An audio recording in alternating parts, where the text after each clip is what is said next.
এই আব্বা, তোদের প্রত্যেককে বলি বাপ, আল্লাহর কসম তোদের নামাজ পড়তে মন চাইবে রে বাপ, সেজদা দিতে মন চাইবে, সেজদা দিতে মন চাইবে আব্বা।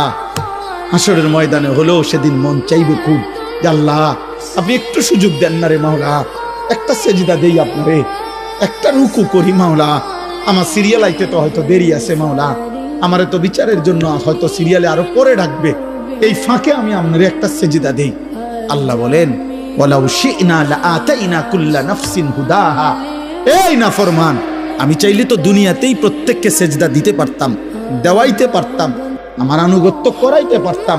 আমার জমিন, আমার আসমান, আমার সূর্য, আমার চাঁদ, আমার রাত, আমার দিন, আমার নিঃশ্বাস, আমার অক্সিজেন, আমার হার্টবিট, সবই তো আমার। আমি চাইলে পারতাম বান্দা, আমি তো বাধ্য করে আনুগত্য নিতে পারতাম, কিন্তু যদি বাধ্য করেই নিতাম তো পুরস্কার দেব কেন? তাইলে আর পুরস্কার দেব কেন? তাইলে আর জান্নাত জাহান্নামের কি দরকার? বিচার আচারের কি দরকার? আখিরাতের কি দরকার? হাসরের মাঠের কি দরকার? কারণ আমি যাকে বাধ্য করাইয়া সেজদা করাইছি, তো সেখানে তোমার কৃতিত্ব কি?